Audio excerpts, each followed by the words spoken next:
Hill pen আমাদের অনেক কারণে হতে পারে। একটা হচ্ছে যে আমাদের ওই হিলের ওইখানে একটা টেন্ডন থাকে, সেটাকে বলে আকিলিস টেন্ডন।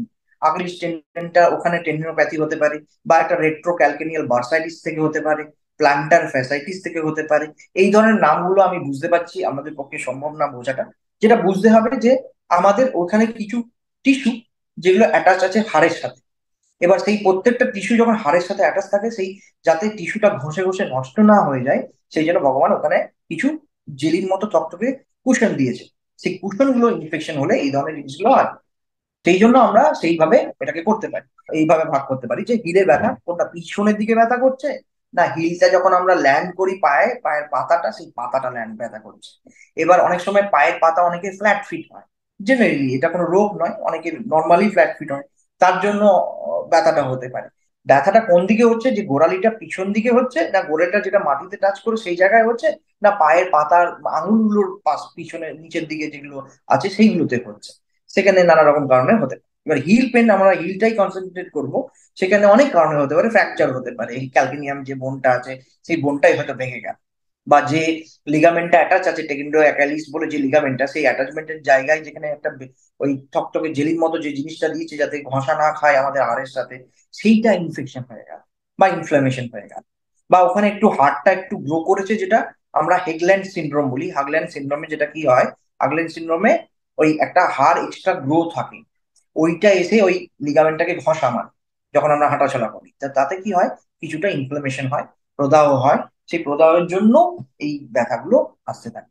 সব থেকে কমন হচ্ছে প্ল্যান্টার ফ্যাসাইটিস। প্ল্যান্টার ফ্যাসাইটিস মানে হচ্ছে একটা তাবু মতো জিনিস, যেটা আমাদের পায়ে একটা হাড় থেকে একটা হাড়ে কানেক্টেড আছে, যে জন্য আমাদের লক্ষ্মীর পাঁচের মতো পাটা পড়ে। এবার অনেক সময় কি হয়, ওই প্ল্যান্টার ফ্যাসাইটিস যেটা ফ্যাসাটা মানে তাবুটা যেখানে অ্যাটাচ আছে ওই হিলে মানে গোড়ালির যেখানটায় অ্যাটাচমেন্ট আছে, ওই জায়গাটা ছিঁড়ে যায়। সেটা অনেক কারণে ছিঁড়তে পারে, দৌড়াদৌড়ি ঝাপাঝাপি করতে, মানে যারা লং জাম্প বা এই জাম্প দেন তাদের জন্য এটা হতে পারে, স্পোর্টস পার্সনদের, বা এমনি নর্মাল আমরা যেটা হার্ড চপ্পল পরি তাতে এটা হতে পারে অনেক সময়। বা ইউরিক অ্যাসিড বাড়লে অনেক সময় বাড়ে, ইউরিক অ্যাসিড ব্যাধি হলেও এরকম বাড়তে পারে। তো এইসব কারণে ওই হিল পেন গুলো হয়। এবার হিল পেন গুলো হলে ওই জায়গাটা ছিঁড়ে গেলে মেইনলি ওই কারণটার জন্যই ম্যাক্সিমাম ব্যথা হয়, তাতে মানুষ হাঁটতে পারে না। তো সিমটমসটা দেখা যায় যে সকালে ঘুম থেকে উঠছি, ডাক্তারবাবু আমাদের কাছে এরকম কোশ্চেনটা আসে, আমরা সকালবেলা ঘুম থেকে উঠছি, সকালে ফার্স্ট স্টেপ ফেলছি ডাক্তারবাবু প্রচন্ড ব্যথা, এটা কি কারণে হতে পারে?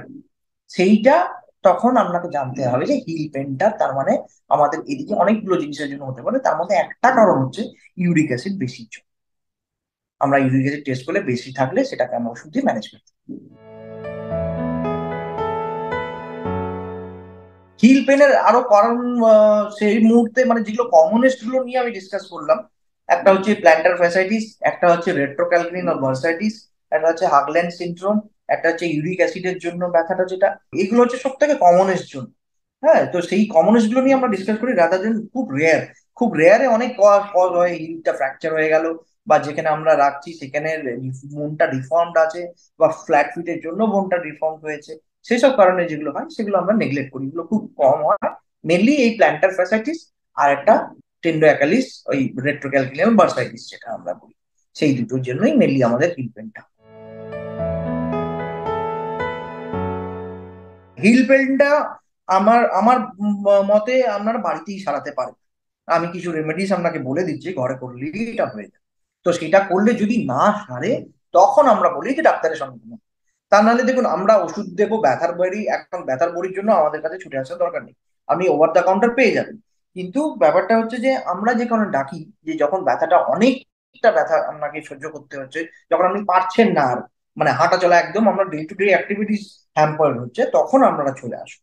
তার আগে কি করবেন, তার আগে যদি আমাকে জিজ্ঞেস করেন তাহলে আমি বলি যে আমাদের মেইন ব্যথা হলে আমরা সবসময় বরফ দিতে বলি, সবসময় বরফ। বরফ দেওয়া সব থেকে আরাম, গরম দিলে প্রথমে ভালো লাগে কিন্তু পরে বেড়ে যায়। তো আমরা বরফ দেবো, কবার দেবো, 5 বার 6 বার করে। কতক্ষণ ধরে দেবো, 10 মিনিট করে করে। যেখানে ব্যথা হচ্ছে কেমন ভাবে দেবো, যে 10 মিনিট করে করে দিতে বলেছে, এবার ডাইরেক্ট স্কিনে দিব। ডাইরেক্ট স্কিন আমাদের বরফের লাগে না। আমরা স্কিনটাকে প্রোটেক্ট করার জন্য বরফটাকে কাপড়ে র্যাপ করে তারপরে আমরা পাটা ওর ওপর দিয়ে আমরা রাখতে পারি, বা একটা জল করলাম তাতে বরফ ছেড়ে দিলাম, তার মধ্যে পাটা চুবিয়ে রাখতে পারি, সেটাও করতে পারি। তো যেটা হোক, যেটা আপনাদের সুবিধা। আর সব থেকে ভালো হচ্ছে একটা জলের বোতল নেবেন, 500 ml জলের বোতলে অর্ধেকটা জল ভর্তি করবেন, বাকিটা বরফ করে নেবেন। বরফ করে নিয়ে পরের দিন ওই বোতলটাকে পায়ে রোল করবেন। পায়ে রোল করা যেমনি করে রোল করি আমরা পায়ে, ওইভাবে রোল করবেন, তাহলে ওই ঘষাটা হবে প্লাস ওই এটা প্ল্যান্টার ফ্যাসাইটিস এর জন্য বলছি।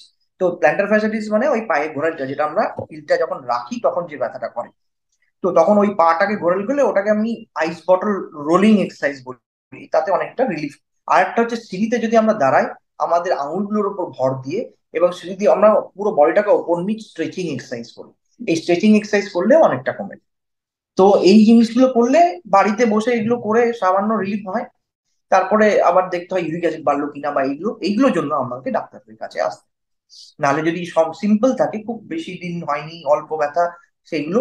আর সব থেকে ইম্পর্টেন্ট জিনিস হচ্ছে যে দেখবেন আপনার জুতোটা কি অবস্থা, খুব পুরনো হয়ে গেছে বা খুব হার্ডি সোল আছে যেটার উপর আপনি হেঁটে বেড়াচ্ছেন, আপনি হয়তো বুঝতে পারলেন না, সব টেস্ট করালেন কিছুই ধরতে পারবেন না, দেখা গেল লাস্টে আপনার জুতোটা প্রচন্ড হার্ড, যেখানে আমাদের হিলটা পড়ছে নরম, হিলটার ওখানে ফ্যাট আছে, ওই ফ্যাটটা নষ্ট হয়ে যায়, আর ওই যে যে পর্দার মতো যে জিনিসটা বললাম ওটা ছিঁড়ে যায় ওই কারণে। তো এইগুলো করার পর আমার মনে হয় ডাক্তারের কাছে আসা ভালো। এটা অপারেশন হয়, কিন্তু অপারেশনটা মানে লাখে একটা করে হয়, এরকম মানে এতটাই আনকমন অপারেশন। তো যেটা করা হয়, যদি হিলটা যেটা প্ল্যান্টার ফ্যাসাইটিসের জন্য হচ্ছে, সেটা জেনারেলি আমরা প্রথমে পেন কিলার দিই, অ্যানালজেসিক দিই, বরফ সেক দিই, যে এক্সারসাইজ গুলো বললাম ওগুলোই দিই। ওগুলো করার পরও যদি না কমে তখন আমরা একটা ইঞ্জেকশন সাজেস্ট করি, যেটাকে আমরা কিনাকট বলি, লোকাল স্টেরয়েড ইঞ্জেকশন। সেটা ওই জায়গায় দিলে ম্যাজিকের মতো কাজ করে, ঠিক জায়গায় যদি ঠিকঠাক দেওয়া যায় তাহলে ওটা সঙ্গে সঙ্গে আপনি পেনটা ভুলে যান। এটা দেয়া যায়, এটা খুবই রিলিফ, প্রচন্ড ব্যথা হচ্ছে তাদেরকেই আমরা সাজেস্ট করি, মানে অ্যাডভাইস করি আর কি, তাদেরকেই আমরা দিই। অনেকটা স্ট্রেচিং এক্সারসাইজ যেগুলো আমি আপনাদের শেখালাম, সেই এক্সারসাইজ গুলি হচ্ছে স্ট্রেচিং এক্সারসাইজ। তো বেসিক্যালি ইউএসটি এই থেরাপি গুলো করা যায়, খুব বেনিফিট আমি দেখিনি, আমার পেশেন্টদেরকে আমি দিই না। আমার পেশেন্টকে আমি এইভাবেই এক্সারসাইজ গুলো শিখিয়ে দিই, যাতে ঘরে ওনারা ম্যানেজ করতে পারে, আমাদের কাছে এইসব ছোটখাটোর জন্য ছুটে না আসতে হয়। আর যদি ইনকেস ব্যথা হয় তাহলে আমরা স্টেরয়েড দিয়ে দিই, ফিজিওথেরাপিতে আমরা খুব কম যাই, ফিজিওথেরাপিতে দিলেও ও ব্যথাটা আবার 14 দিন পর আবার ব্যাক করে আসে। তো সেই জন্য কোনো সেরকম শুরু হয় না। তো সেই জন্য কারণটা আমাদের আগে খুঁজতে হয়, যদি কারণটা হয়ে থাকে তাহলে তার এক্সাক্ট ট্রিটমেন্টটা করে চলে যায়। এটাতে আমরা ফিজিওথেরাপি জেনারেলি ওই স্ট্রেচিং এক্সারসাইজ গুলোই দেখানো। হিল পেন যেটা করি আমরা, হিলটাকে নরম ভালোভাবে রাখার জন্য, মানে হিলের আমাদের যত্ন নেওয়া এই কারণে উচিত যে হিলটা আমাদের পুরো ওজনটা, এই দুটো হিল আমাদের শরীরের পুরো ওজনটা ওরা বহন করে। তো ওটাতে যদি কোনো রকম একটা ছোট্ট কাঁটা বা কিছু ফুটে যায়, সেটা প্রচন্ড ব্যথা করে, একটা ছোট্ট ছুঁচ ফুটে গেলে ওই জায়গাটায় প্রচন্ড ব্যথা করে, কারণ ওই জায়গাটা প্রচন্ড সেন্সিটিভ, আমাদের ওই জায়গাটার উপরই আমাদের প্রচুর ব্যালেন্সিং এর জিনিস থাকে। তো এবার আমরা যেটা করি সেটা হচ্ছে যে হিল প্যান্টটাকে কিভাবে আমরা প্রতিরোধ করবো। আমরা যেটা করবো, একটা নরম সুন্দর চপ্পলটাকে রেগুলার চেঞ্জ করা, হার্ড চপ্পল না পরা, যে আমরা পরেই যাচ্ছি সেটা ইউজ হচ্ছে, বা কোনো একটা জুতো যেটা আমার ছোট সাইজ, মানে আমার যদি 9 হয়, আমি যদি 8 সাইজের জুতো পরি তাহলে আমাদের গোড়ালিটা বা হিলটা আরো চাপ পড়ে। তো সেটার জায়গায় আমরা সেম সাইজের হোক বা তার থেকে একটু বড় সাইজের পরি, বা নরম চপ্পল পরি, নরম সোলের যদি পরি, সেগুলো কাজে লাগে। আর হিলের যত্ন নেওয়া মানে যেগুলো করতে হয় সেটা হচ্ছে স্ট্রেচিং এক্সারসাইজ গুলো আমরা রেগুলার যদি করি তাহলে অনেকটা হিল পেন গুলোকে প্রতিরোধ করা যায়।